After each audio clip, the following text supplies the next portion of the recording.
लो सज्जनों ते मित्रों, फैसलाबाद दे विच बड़ा अफसोसनाक वाकया पेश आया सीगा कि दोस्त ने ही दोस्त नूं गोलियां मार के कतल कर दिता गया सी।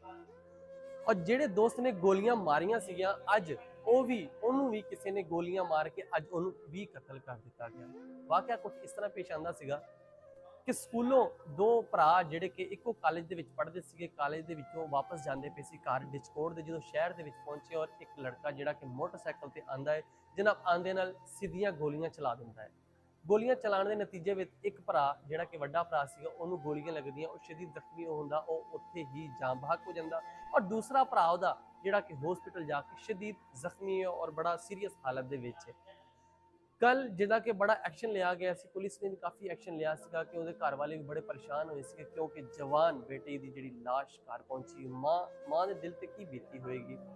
ਖੈਰ ਉਹਨਾਂ ਦਾ ਜਿਹੜਾ ਮੁਲਜ਼ਮ ਸੀਗਾ, ਜਿਹੜਾ ਦੋਸਤ ਨੇ ਮਾਰਿਆ ਸੀਗਾ, ਜਿਹੜਾ ਉਹਨਾਂ ਦਾ ਦੋਸਤ ਸੀਗਾ, ਜਿਹੜਾ ਮੁਲਜ਼ਮ ਨੇ ਗੋਲੀਆਂ ਮਾਰੀਆਂ ਸੀਗੀਆਂ, ਅੱਲਾ ਜਾਣਾ ਅੱਜ ਉਹਦੀ ਵੀ ਡੈਡ ਬੋਡੀ ਜਿਹੜੀ ਕਿ ਬਾਈਪਾਸ ਆ ਉੱਥੋਂ ਅੱਜ ਉਹਦੀ ਵੀ ਡੈਡ ਬੋਡੀ ਮਿਲੀ, ਉਹਨੂੰ ਵੀ ਗੋਲੀਆਂ ਮਾਰ ਕੇ ਕਤਲ ਕਰ ਦਿੱਤਾ ਗਿਆ।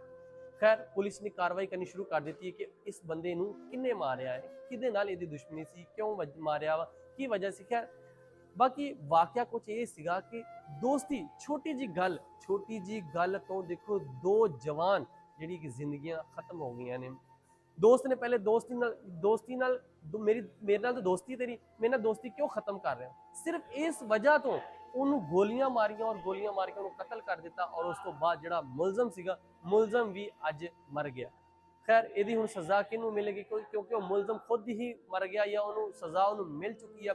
ਲੇਕਿਨ ਅਫਸੋਸਨਾਕ ਵਾਕਿਆ ਇਹ ਸਿਰਫ ਜਿਹੜੇ ਸਟੂਡੈਂਟ ਆ, ਜਿਹੜੇ ਸਕੂਲ ਜਾਂਦੇ ਆ, ਜਿਹੜੇ ਯੂਨੀਵਰਸਿਟੀਆਂ ਕਾਲਜ ਦੇ ਜਾਂਦੇ ਆ, ਉਹਨਾਂ ਵਾਸਤੇ ਇੱਕ ਮੈਸੇਜ ਵਾ ਕਿ ਬਾਈ ਛੋਟੀ ਗੱਲਾਂ ਤੋਂ ਤੁਸੀਂ ਐਡੀ ਵੱਡੀ ਲੜਾਈ ਪਾ ਲੈਂਦੇ ਜੇ, ਐਡੀ ਵੱਡੀ ਗੱਲ ਤੇ ਚਲੇ ਜਾਂਦੇ ਕਿ ਤੁਸੀਂ ਇੱਕ ਦੂਸਰੇ ਨੂੰ ਗੋਲੀਆਂ ਮਾਰਨ ਤੇ ਆ ਜਾਂਦੇ ਜੇ ਔਰ ਐਂਡ ਦਾ ਐਂਡ ਤੁਹਾਡੀ ਜ਼ਿੰਦਗੀ ਖਤਮ ਹੋ ਜਾਂਦੀ ਹੈ। ਤੇ ਮੇਰਾ ਤੁਹਾਨੂੰ ਮਸ਼ਵਰਾ ਇਹੀ ਆ ਕਿ ਛੋਟੀਆਂ ਲੜਾਈਆਂ ਤੋਂ ਦਰਗੁਜ਼ਰ ਕਰਿਆ ਕਰੋ, ਕਿਸੇ ਨਾਲ ਲੜਨ ਦਾ ਕੋਈ ਜ਼ਰੂਰਤ ਨਹੀਂ ਹੈਗੀ, ਸੁਲਹ ਸਫਾਈ ਨਾਲ ਅਗਰ ਕੋਈ ਗੱਲ ਕਰ ਵੀ ਲੈਂਦਾ ਤੇ ਖਾਮੋਸ਼ੀ ਨਾਲ ਉਹਨੂੰ ਬਰਦਾਸ਼ਤ ਕਰ ਲਓ, ਨਹੀਂ ਤੇ ਤੁਸੀਂ ਆ ਜਿਹੜਾ ਵਾਕਿਆ ਸੁਣਦੇ ਪਏ ਜੇ, ਦੇਖੋ ਕਿ ਮਾੜੀ ਜੀ ਸਿਰਫ ਮੇਰੇ ਨਾਲ ਦੋਸਤੀ ਕਿਉਂ ਖਤਮ ਕਰ ਰਿਹਾ, ਜਿਹਦੀ ਵਜ੍ਹਾ ਤੋਂ ਉਹਨੂੰ ਮੌਤ ਮਿਲ ਗਈ।